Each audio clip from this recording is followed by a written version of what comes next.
You are trapped. You are trapped in a world that is created by winners. You're like a baby. There's nothing wrong with babies. Babies didn't ask to be here. Babies aren't stupid. Babies are just unaware. You're trapped. You are trapped in a world that is supposed to be free. A world that was designed to serve you, yet you are a baby. You are a baby in the sense that you are unaware. And you're also a baby in the sense in which we treat you like you don't know what to do. You are trapped. You are trapped in this world. And you don't have to be. You don't have to be. You feel it, don't you? Every area of your life seems to be under some system of control. The control is so serious, it even controls your mind. In the 70s, they said there's a policeman inside your head. Well, that's still true. You are trapped. But this film, this is how you get out. This film is how you extract yourself from the prison you are in. You're like a baby. But this time, you don't have to fight. You don't even have to grow up. Babies are good. Babies laugh. Babies are awesome. Babies are our future. And babies don't need to be punished. They should only be set free to become the greatest they can ever be. This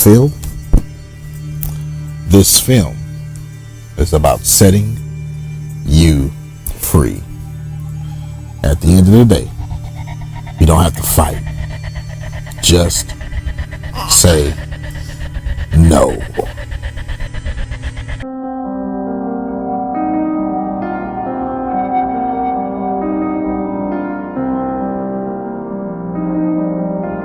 Writing things down is super important. It works in many different ways. For one, you are God. You are a creator. You have God power, God source. So when you write something down, it didn't exist. You are tapping into your creative source by using your creative power. You are creating something out of nothing because you are writing. So every time that you write, you become God. That is accurate. You are that creative source. You are that great thing. And nothing can stop the creative source. So when you write down your goals as God, and then you declare as God that this is what you deserve because you are God, nothing can stop God from getting what God wants unless God stops it, God's self. Therefore, when you write it down and you don't get it, it's because you unwrote it down with your words, with your thoughts, with your mind, with something, however you did it. And this is why people tell you to write your goals down. And it's crazy because you have your computer, you're typing, it doesn't have the same effect. There's something about controlling language that is godlike. Language doesn't exist until we create it. And then when we create it, that is when we become that creative source. So if you're going to write down your goals, period, you do that, you are invoking dark matter. You're invoking the creative source, the ether, the infinite intelligence. And when you ask infinite intelligence, when you go beyond what you are from a finite perspective, you go beyond that and invoke this infinite intelligence, this creative source, and you declare this is what you're going to perceive and receive in this day and time, you have no choice but to get it, because God cannot create something that God does not deserve.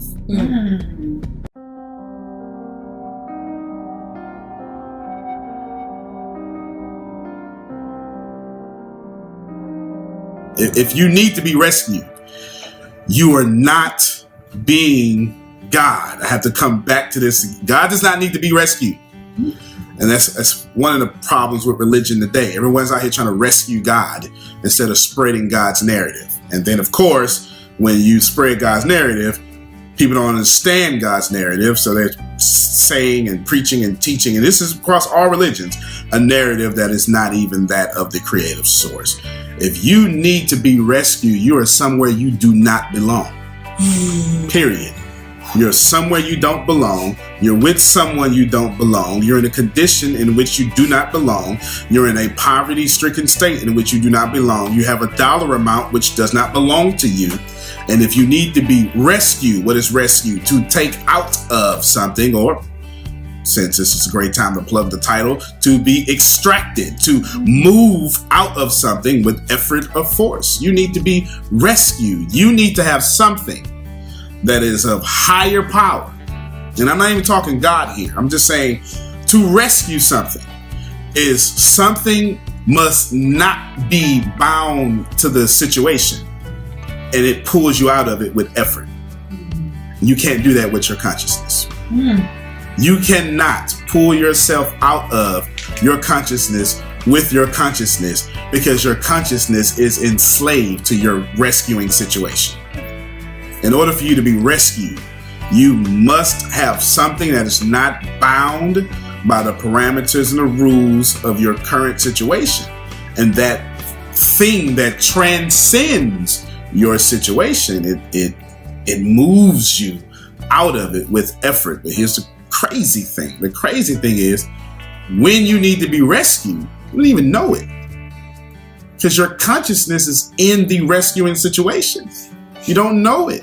Not only do you not have the power, but you're so dead or asleep or unknowing to your rescue situation, something has to happen that makes you realize where you are is not what you deserve.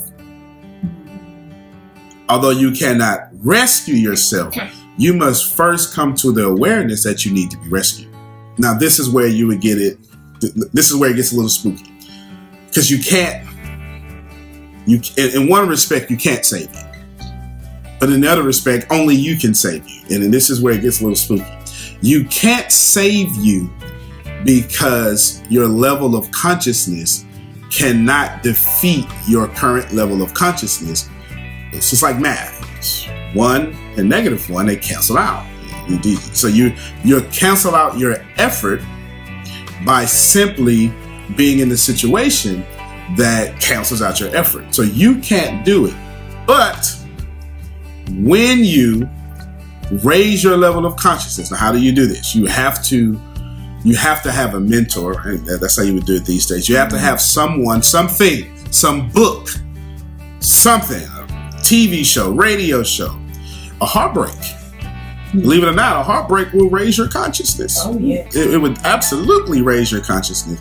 Your heart breaking down will break up the maze of mediocrity, as Shannon would say. It would break that up in your mind. So in one respect, you can't save yourself. It's impossible.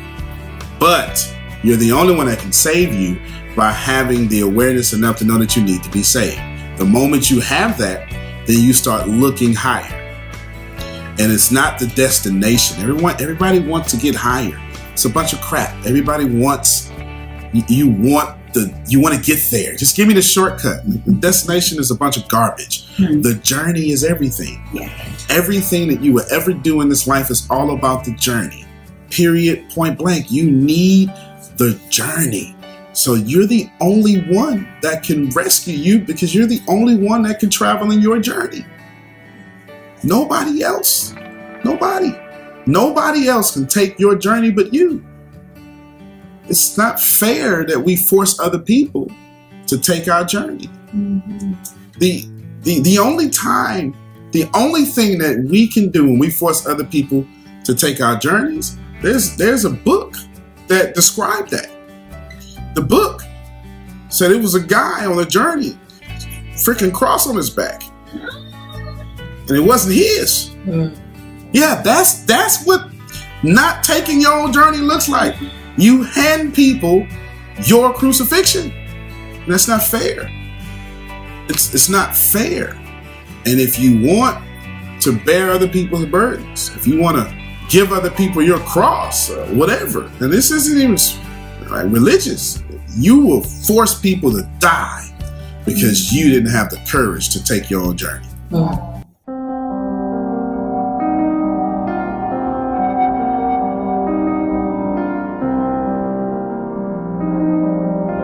Grow with the people who are currently around you. You cannot grow with the people who are currently around you. I don't care. Listen, I get it. That's me. But you can't grow. It doesn't matter if it's me or not. There's nobody around you, right? If you need to be rescued, nobody around you can help you, and nobody around you can grow with. If you need to be rescued, there's nobody around you that can help you, and nobody around you that you can grow with. They have to change too if they're going to grow with you. Therefore, they're not the same. If you're going to grow, they must grow with you. That means both of y'all change. Neither one of you are the same. That's the only way. The only way for you to grow with someone who... No, there's no other way but for them to change. They must change. You must change. If that doesn't happen, you got to go on your own. Because you will not get what you deserve holding on to a relationship that you don't deserve. The only way to grow with others is they have to become you or become on your journey, and both of you die. You just die to who you were. But two of the same people, live doing the same things, stuck in the same poverty, will never change until one of them violates the friendship agreement. What is the friendship agreement? I am your friend because you accept me this way. You have to violate that agreement and say, this way that you have for me is no longer serving me. And then you change and they change. And if they don't change with you, you politely let them go. Is being rescued and saved the same thing? How are we using saved? Well, you said, okay, at first you said you can't rescue yourself, you know? Fair enough, you can't rescue yourself. And then you said you can't save yourself, So when I use saved, okay, I was interchangeably using it with a non-religious tone. right. Saved and rescue. As far as saved goes with a religious tone, that's something that I was so not. No, it was great. But I'll go ahead and address it since that'll be obvious kickback for what I'm saying. Rescue is just you taking yourself out of your situation. I would respond to someone saying something to me or kicking back about what I'm saying here about the whole save thing. Is what are you being saved from? What do your teachers say you're being saved from? And what does your sacred text say you're being saved from? They probably don't match, because over time we lose truth for doctrine, and the doctrine isn't always the truth, because the local body has its own doctrine that trumps the doctrine. The local body has its own doctrine that trumps the doctrine. Makes sense.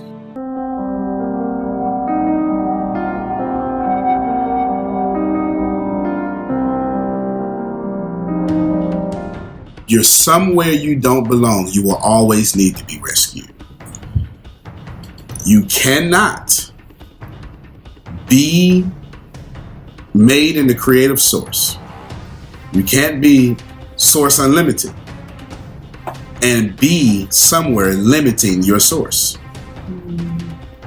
If you find yourself in any place in life limiting your ability, you will always need to be rescued. You will always need to be extracted. If you find yourself somewhere in a limiting position, job, relationship, boyfriend, girlfriend, health, overweight, if you're limiting the unlimited you will always need to be extracted. That will never change. Your imagination comes from the creative source. Let's think about this for a second. We have to, in fact, this isn't even complex. This is just one of those truths that you missed. It's not complex. It's always been here. You always knew it. We just taught you oppositely of what was. Imagination. Image. You are made in his image. Every great teacher would tell you that. It's not about one religion. Every great teacher tells you that you are made after something that is creative source. So when you are using your imagination, you are rescuing, you are extracting yourself from your situation by using your imagination. Because your image, your mind, your ability to imagine a greater circumstance will take you out of your current circumstance. It's real simple. The body must follow the mind. And when you take your mind out of poverty, your body must follow. When you take your mind out of a bad relationship, the body must follow. When you put your mind into your dreams, the body must follow. That's not going to change. So to imagine something is to be like the great creator, because you are. There's only one of us in the room. You probably hear me say that over and over. At some point I'll explain. But there's only one of us in the room. Psychologists, or at least the current level of understanding of what we have about writing and typing, psychologists, most of them, would favor writing down. There's something. I can't explain it. I don't think they can properly explain it. There's something about putting your hand between the pencil or pen and the paper, and something about moving those circles. You're making circles. Those are circles. They're just forming letters. There's something about that sticks what you're writing into your brain. I don't want to tell you typing will not get you what you desire, because technology has meant to be here to make man's job easy. Technology is a great thing for mankind. And as long as you keep fighting against it, you're following their rules. As long as you keep fighting against technology, you're going to be following the rules that keep you in poverty. Technology doesn't have to put us out of jobs. If we shift the system a little bit, in this case a lot of it, technology makes our job easier, so we don't have to do what they call jobs, and we can do what our creative sources allow us to do. We can paint more Mona Lisas if we didn't have to work at the beer factory. We can create more iPhones if we did not have to work at the car shop. The more technology frees us from tilling the field, is the more we can create masterpieces that intrigue the mind. Knowing what you want is very important, and everybody should know what they want. You shouldn't be here and not know what you want, but it's okay. I get it. It's okay that everybody doesn't know what they want. Knowing what you do not want is a great beginning. To know what you do not want also lets me know what I cannot put on you. When you don't want something, I can't force you to eat that. When you know what you don't like, I can't convince you that you do like it. When you know what you do not want, you're at the greatest beginning to find out what you do want. As a matter of fact, you're ahead of most people, because most people, not only do they not know what they don't want, they don't even know what they do want. Most people are just drifting through life without a care, and the cares they do have are negative, and it affects them greatly. So I would encourage anyone, just because you don't know what you want does not mean that you're far off from your goals. If you know what you do not want, build from there and ask yourself, what is your next best move to find out what you do like? And try something. And if you try it and it doesn't work, let it go.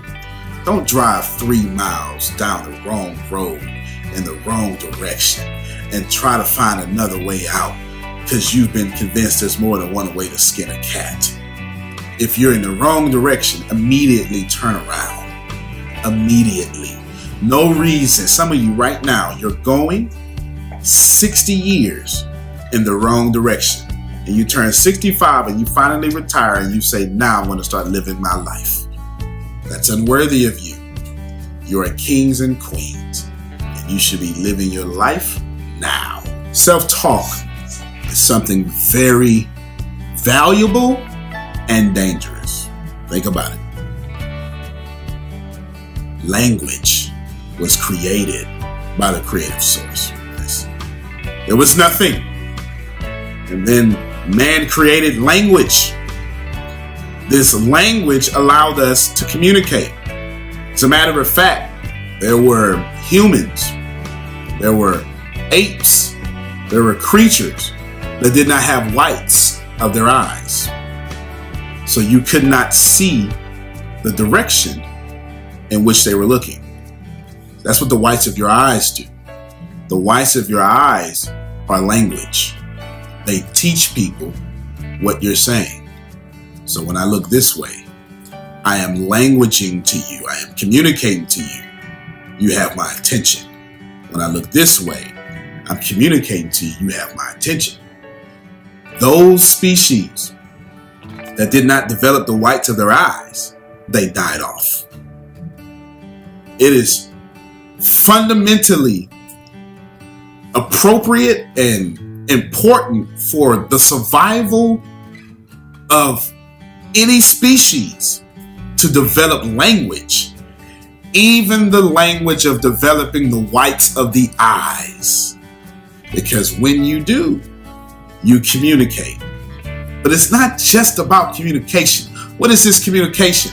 That means that I have transcended from a single cell organism to some multi-cell organism, but there's something fundamentally different about me.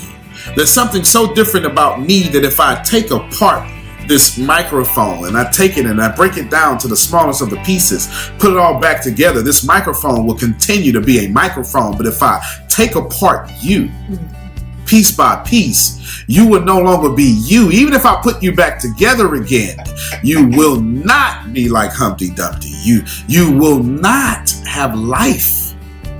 And so when you're in this language, when you are dealing with language, you're dealing with that.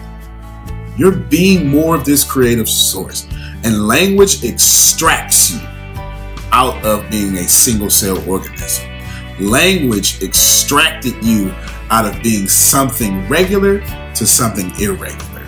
From something that cannot communicate with God to something that does. And to something that is. And to something that always will be. That's how important language is. That's how important it is for you to understand and develop a strong language, because your language comes from dark matter, the very thing expanding the universe. And you are simply a physical manifestation of the expansion of this universe. There's only one of us in the room. I say it again. There's only one of us in the room. There is this source. God, I don't care what you call it. There's this source that there was nothing. You looked around, saw nothing. There's nothing. He said, well, you know, I want to experience myself. So he went out and said, there's nothing to experience myself. Yeah, well, how can I experience myself? Well, if there's nothing, ex nihilo, Latin, if there's nothing. He said, well, maybe, just maybe, I go into me. And this creative source, this God, went into itself and exploded. And now God is able to experience itself because it went into itself. And you are that itself. So there's one of us in the room. Your mother told me to call you your name, but there's one of us in the room. We're all connected. And if you have any level of empathy, you know I'm telling the truth. You hurt, I hurt. I hurt you, I hurt us all. We're all connected. That will never change because it's one of us in the room. That means when I give to you, since there's one of us in the room, I gave to me. This is why in order to receive, you must first give. There's only one of us in the room.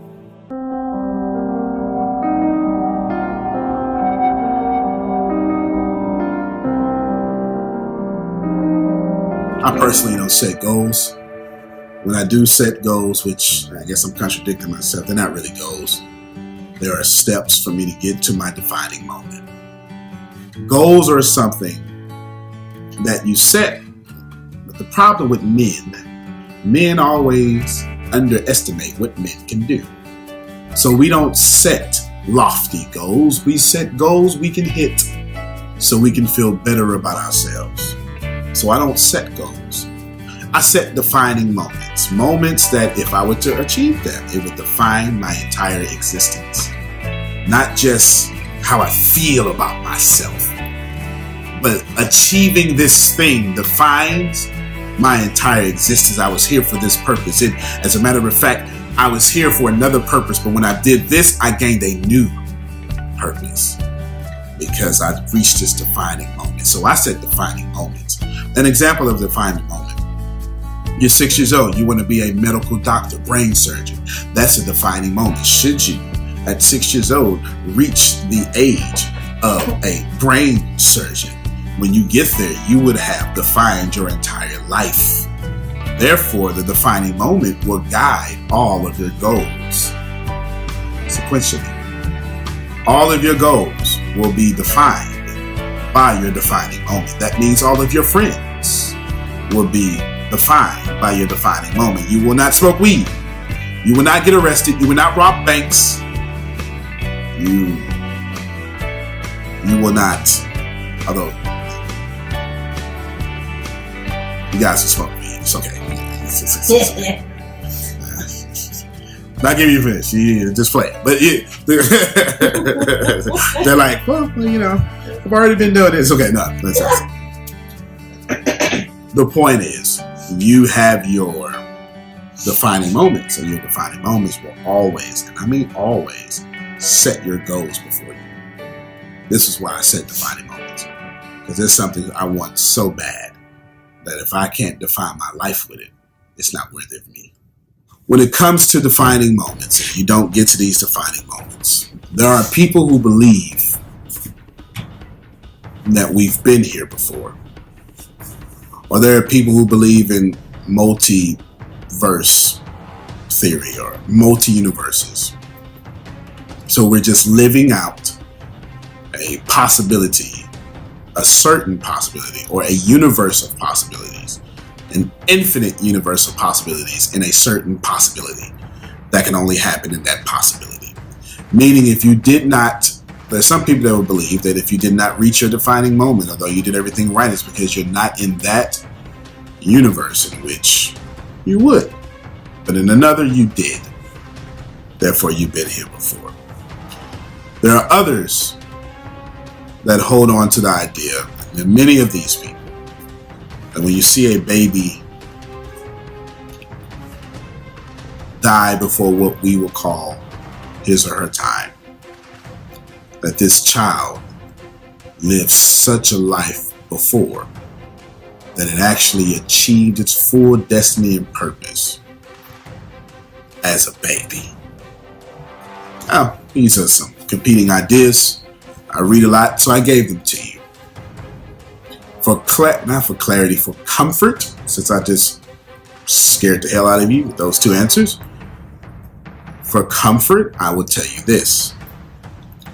If you have not reached your defining moment, you have not fully accepted how unlimited that you are. Because nothing will stop you if you truly tap into your unstoppable power. To believe that you cannot reach your defining moment is for you to also believe that there's not enough defining moments out there for you to reach. And that is a system of lack.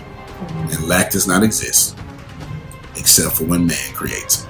But it's not even a matter of fact. It's not a matter of you questioning abundance. It's you believing in the lack that man has created for you. Lack does not exist. There is no lack. Lack is a lie. You've been lied to. Lack does not exist. There is no lack. That is a lie. Yes, I know. It's in your reality. I get it. But that didn't come from the universe. That didn't come from God. No. That came from the people in power. That came from your mother, your father. That came from your friends. That came from your own idea, your own ideas, your own system of constructs. That came from you.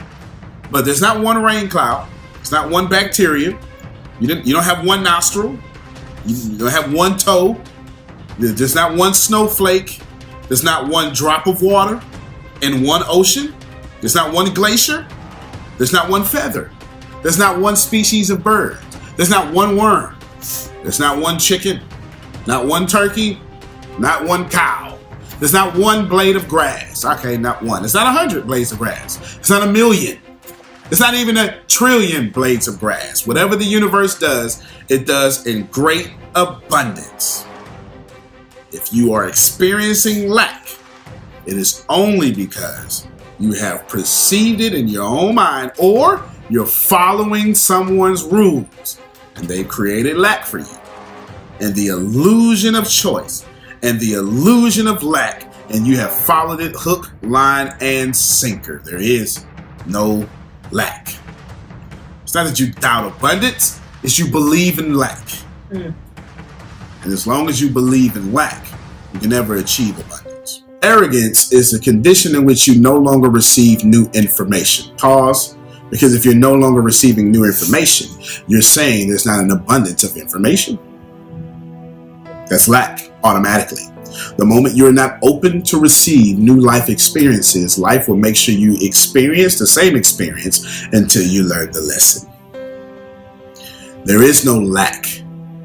Neither is there lack in arrogance. As long as you have arrogance, you have an abundance of it. Because abundance is everywhere. And it's not that you did not get what you prayed for. You got exactly what you prayed for, which was lack. You had to undo your lack mindset. So when it comes to poverty, there's only a certain thing that can exist on the road to poverty. Now, it manifests itself in infinite different ways because most people, or at least people like me, would believe that this whole world is a big wave. Big wave of infinite possibilities. And then when you observe something, you collapse that waveform into a particle. This is the wackiness of the quantum wackiness, the quantum weirdness, the double slit theory. This is a wave of infinite possibilities. So there's a wave of infinite possibilities on the road to poverty, but lack is most certainly one of them. And if you have lack, you'll put yourself in poverty. Obviously, if you have arrogance, guess what? That lives on the road to poverty. So if you have arrogance, you automatically have everything that comes with poverty. It has to be. Because arrogance doesn't exist on the road to prosperity. It only exists on the road to poverty. So if you have something that lives on poverty road, so do you. We naturally ask friends and family for permission to be great. We've been taught that way. And it's not, this isn't a bad thing. This is a human thing. Children are incredibly obedient. Incredibly, they have to be. You give them the bottle, they have to eat it. They have to.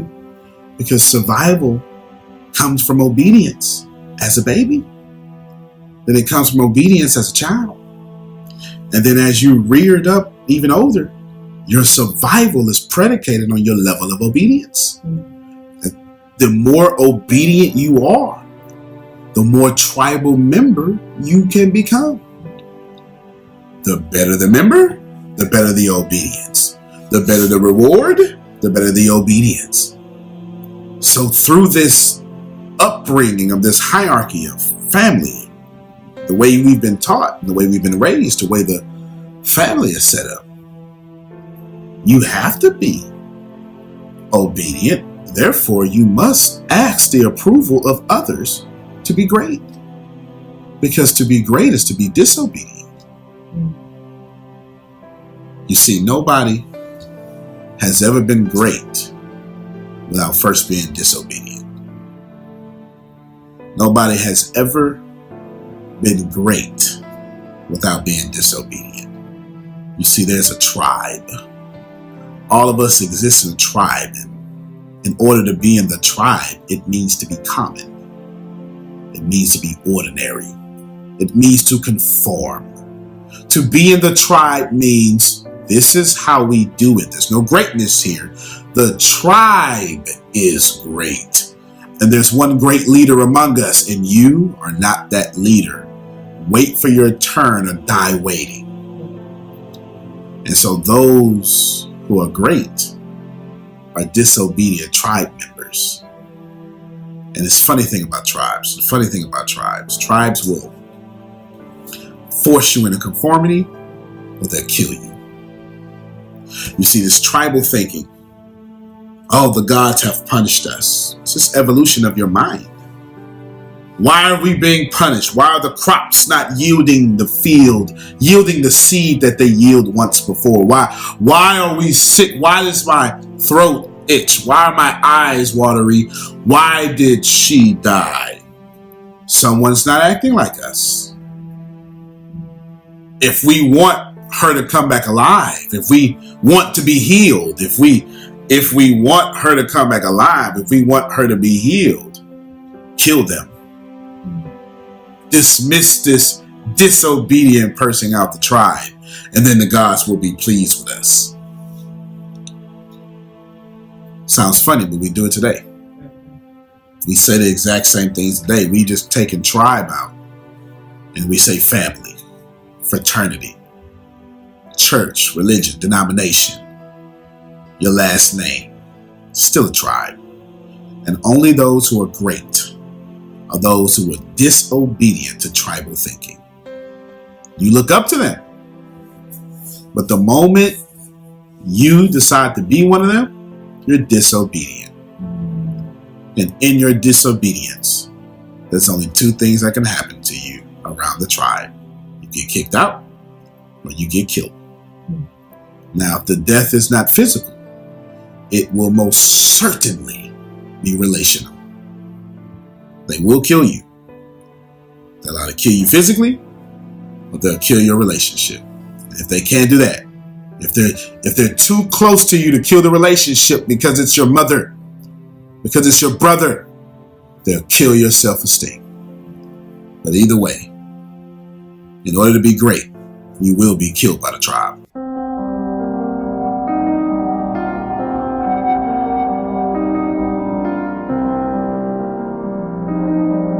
When writing down your wealth statements, you must be excited about what you're writing about. You have to be, because a part of writing down your wealth statement is to mix your desired thought or your dominant thought with emotion. And so since you are a creator, actually, not only are you a creator, it's actually more powerful than that. You're one big feeling.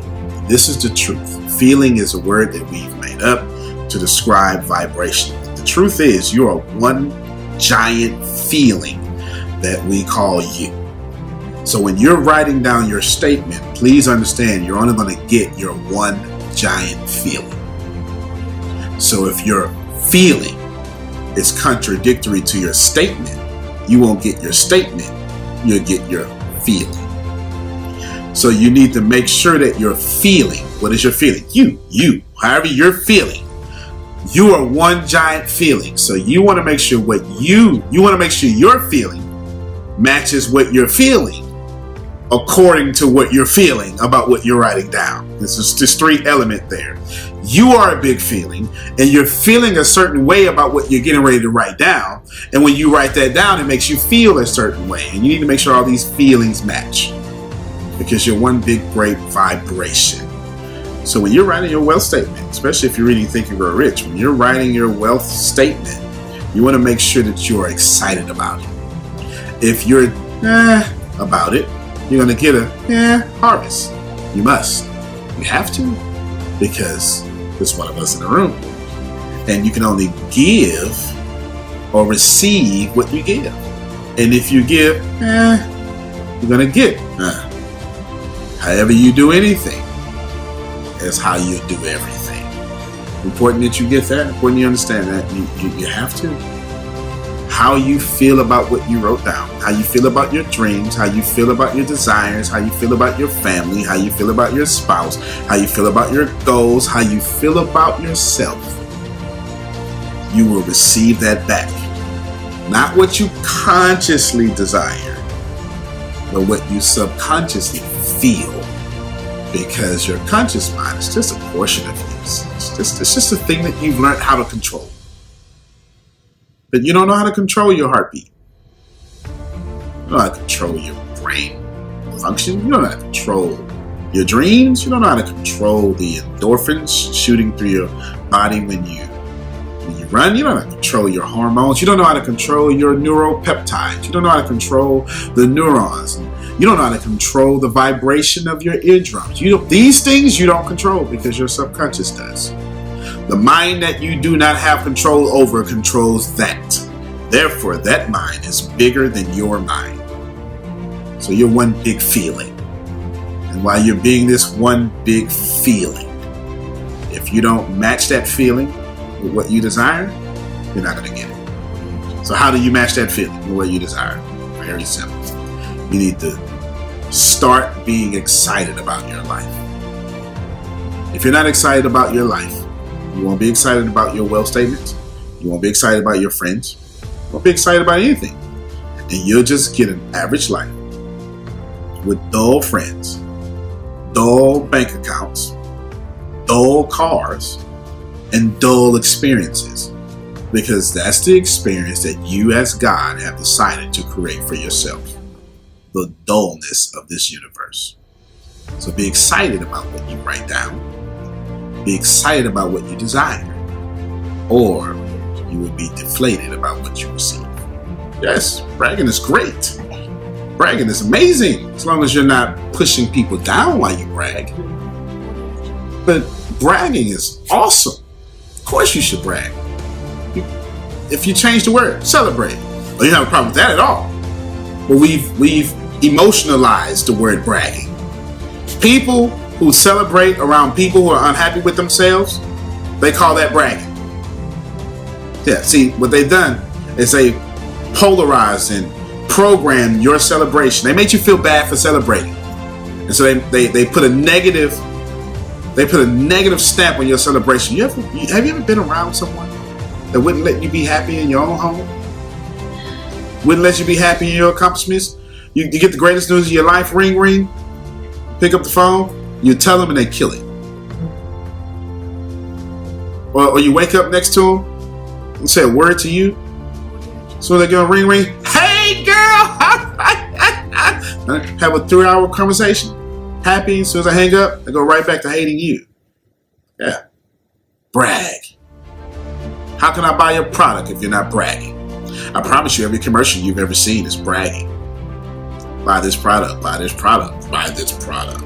Don't let your righteousness make you stop celebrating.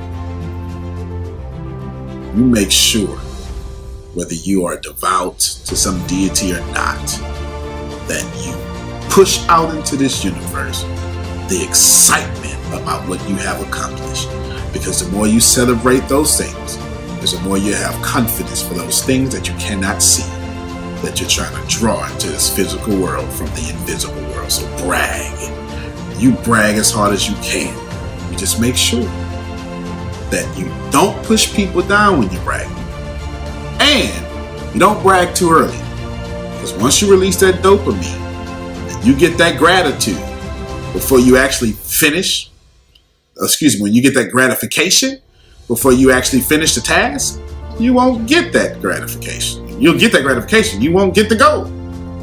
Because, hey, you got 30 likes about saying you're going to start that business. That was good enough for your brain. So you don't go out and go do it. Because those 30 likes, like freaking drugs. And that's all you really wanted in the first place. That's why you talk too much. But besides that, brag. And brag well. You deserve it. Even God said it is good. Why would you not?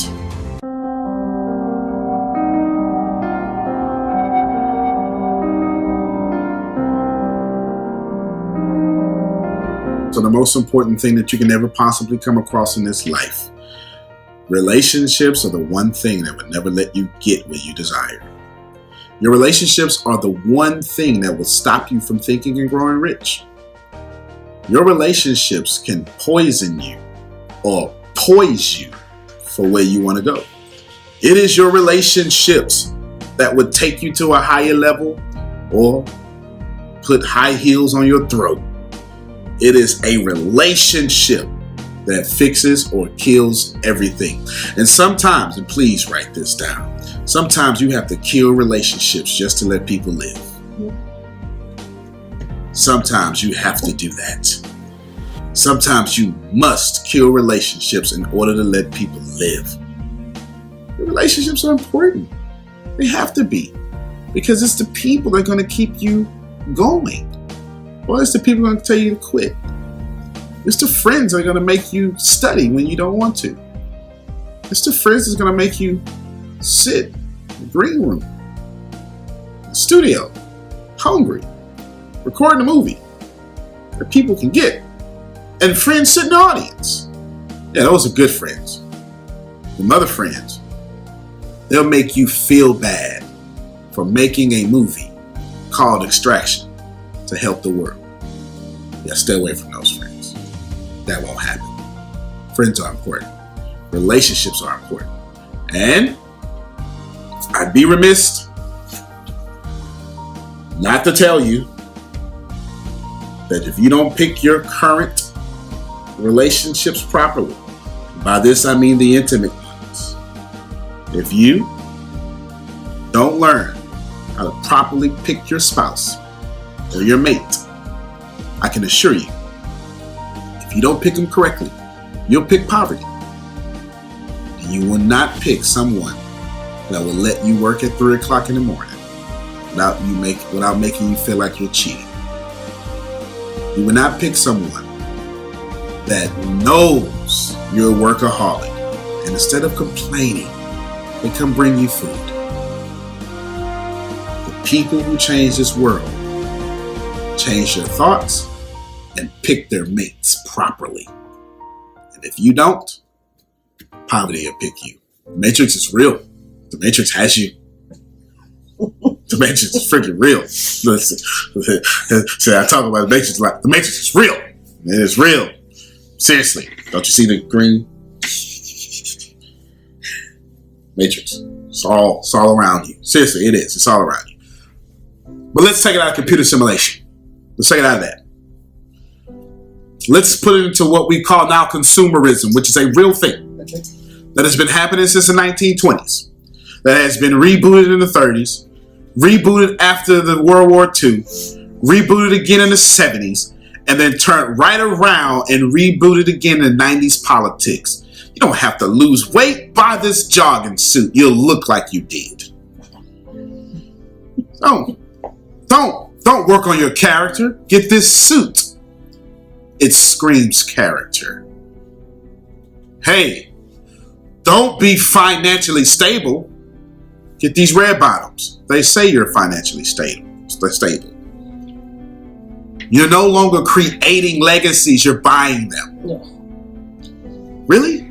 I mean, every month, every single month, it's a holiday. January, New Year's, depending on where you are. Martin Luther King. February, Valentine's. March, spring break. April, Easter. April showers, if April's in March, they'll figure out a way. May, Mother's Day. June, Father's Day. Depending on where you are, if you're in the South. Juneteenth. July, 4th of July. And this is just America. Other countries have their own holidays. Oh, May, Cinco de Mayo. Let's bring that one up. July, 4th of July. August, I can't think of nothing. Yes, I can. Back to school. September, Labor Day. October, Halloween. In fact, October starts the big spending. We'll start talking about the most wonderful time of the year. Literally in October. You can start buying Christmas things in October. That's insane. It is insane. It is absolutely insane to stockpile and hoard 90 days in advance. That's crazy. That's crazy. November, Thanksgiving. December, obviously Christmas. It is crazy. Lions are not stockpiling gazelles. I know that's a crazy concept. Lions are, listen, seriously, come the Friday after November, there's not a Black Friday in the jungle. I'm not telling you not to spend money. I'm just telling you that you're programmed to do so. Watch your kids. Have you ever watched the programs? They watch the great programs. And then they have the most amazing psychological, bright colored commercials targeting your children. They know your children don't have money, but they know you do. Mom, I want this new thing. Can I have that? Yeah, program.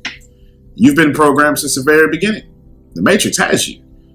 And the update of this Matrix is consumerism, and everybody knows it who knows anything. Everybody knows it. Everybody knows it. This is common knowledge. You are living in the age of consumerism. And everything that you do, you're paying for, buying it, and you buy yourself to poverty. Why? Because as long as you're buying yourself to poverty, you can't touch my prosperity. Because I worked hard for my prosperity, and now I don't want to work hard no more. So I lobby, I create laws, so I don't have to work hard. I create laws to make you work harder. I create laws to protect my wealth instead of fighting the fair fight that made me get my wealth. It's crazy. It's crazy. We make so much money that we protect it. And we don't let anybody else get it. Can you imagine if orange trees behave that way? Can you imagine if orange trees said, wait a minute now. Y'all can't get me for free. I'm an orange tree. I shall now develop a constitution and a government, and I'm now going to charge you to eat me. That sounds weird. That is exactly what we did to free resources. We created a system of lack. This is the Matrix. The Matrix. We created a system of lack. We said, hey, see that free orange? Not for you, buddy. I got here first. My family owns this land. And since I own this land, I'm going to eat all these oranges. It's impossible. It is impossible to eat everything of abundance. Abundance is meant to be shared. And if you don't share abundance, it will rot. And I'm afraid to tell you that we are letting abundance rot because we're too lazy to keep fighting the way we did when we didn't have it.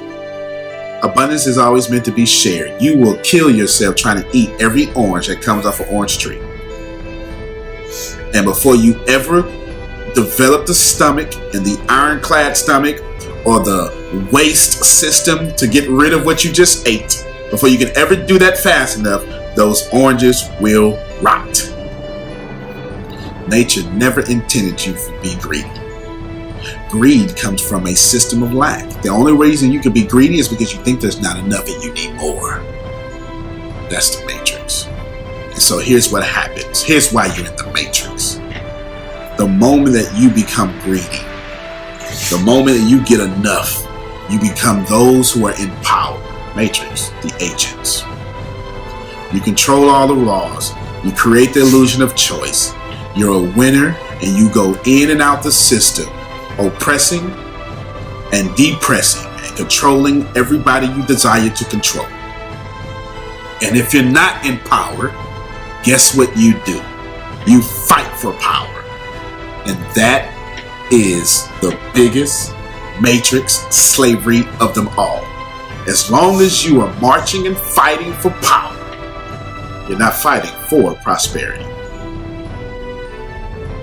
Did you get it? If I put your energy into dethroning me, you never have your energy in chasing what you deserve. There is no lack. And if you are fighting me, you're following the rules. And of course, those rules are exactly what's keeping me in power. There is no lack. The matrix is real. And if you're not one of the people who are asleep to what I'm telling you, you are an agent keeping people asleep. And if not, then you're me. You're Neo. You're Morpheus. You're waking people up.